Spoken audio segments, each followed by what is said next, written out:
Sintra is a charming gem that is only 30 minutes from Lisbon, and is most known for its majestic and historical castles, which draw visitors from all over the world. Although the castles are absolutely must-see sights, there is more to discover in the area, making for the ideal day trip. Here is all the information you require to organize an all-day trip from Lisbon to Sintra. One of Lisbon's most well-liked day outings is to Sintra, which is only 30 minutes away by train. And for many excellent causes. Sintra has stunning views, beautiful gardens, and magnificent buildings, not to mention a rich history. Therefore, don't be shocked if you end up wanting to stay an additional day or two. Here therefore is your comprehensive guide to traveling to Sintra. Buy the tickets in advance online. You will save time and money. The only place you can't purchase a ticket in advance is Quinta Regalera. How to get to Sintra from Lisbon. There are numerous routes that connect Lisbon with Sintra. Depending on your travel objectives, the train can be your best bet if all you want to do is take a day trip from Lisbon to Sintra. A car is the ideal option if Sintra is your first stop and you plan to travel to other regions of Portugal. Each has benefits and drawbacks. From Lisbon to Sintra by train. The quickest and most convenient method to travel from Lisbon to Sintra is by train. Take a non-stop train from Rossio train station in Lisbon to Sintra train station to begin your journey. One-way train tickets cost €2.25 each, but you could also use your Via Viagem card to pay for public transportation and take advantage of lower costs.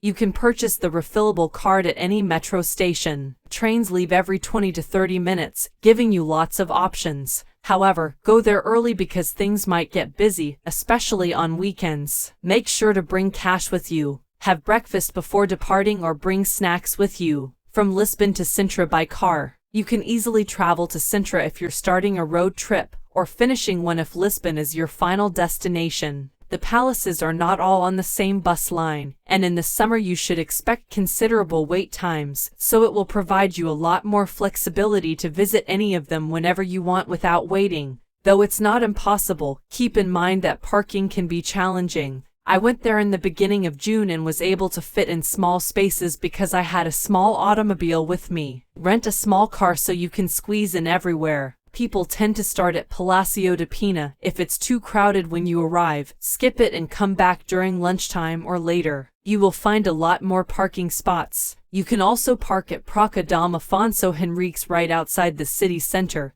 and take public transportation around Sintra. Things to do in Sintra. As I've already indicated, Lisbon travelers love to take day trips to Sintra, but a single day won't be enough for you to see everything. You probably won't visit more than 3 palaces in a single day, depending on how much time you want to spend visiting each one. What palaces to see in Sintra when there are so few options? Don't worry, here are my top recommendations and tips on how to seize the day. 1 day in Sintra. Pina National Palace. Without a doubt, Pina Palace is Sintra's top tourist destination, and is perhaps the main reason visitors return year after year. The Palacio da Pina's architecture is a unique combination of Middle Eastern and European Baroque, with splashes of vibrant color, the consequence of King Ferdinand II's odd taste or creative genius. When nobles moved to Brazil in an effort to avoid the approaching revolution, it was abandoned. After being rebuilt in the 20th century,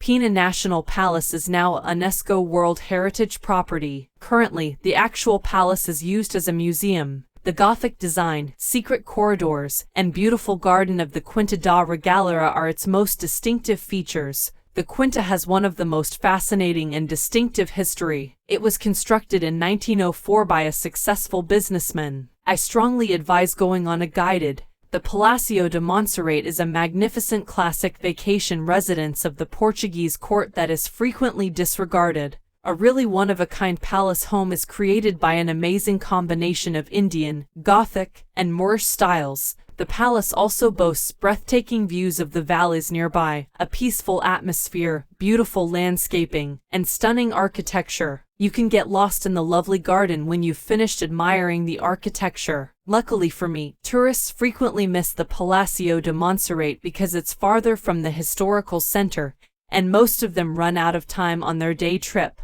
But it was unquestionably my favorite location in Sintra, Sintra Historic Center. Between visiting the palaces and Quinta, if you have some extra time, be sure to visit the historical center of Sintra and eat lunch. you'll want to stroll around its charming cobblestone streets. Recommendation: if you're driving, make sure to park in a specified area. Driving through the historic center is not allowed. Moorish Castle. The Moorish Castle, also known as the Castillo dos Muros, is one of the most well-known sites in Sintra and is situated on one of the highest hills in the region. In the midst of the stunning Serra de Sintra's beautiful forests, it still exudes the attraction of an old ruin. Early in the 9th century, the Castle of the Moor was constructed in an effort to protect Sintra, but following the fall of Lisbon, Christian forces captured it. In the 19th century, King Ferdinand II later partially restored it. For stunning views of Sintra, go to the castle. National Palace of Sintra. The National Palace of Sintra is one of the most well-known locations in the city and has a history covering more than 1,000 years. During their rule of the Iberian Peninsula, the Muslims designed and constructed this palace. The National Palace was updated in the 11th century to reflect the fashion and preferences of the Portuguese kings. The inner courtyards and beautiful outdoor spaces further add to the charm of this place.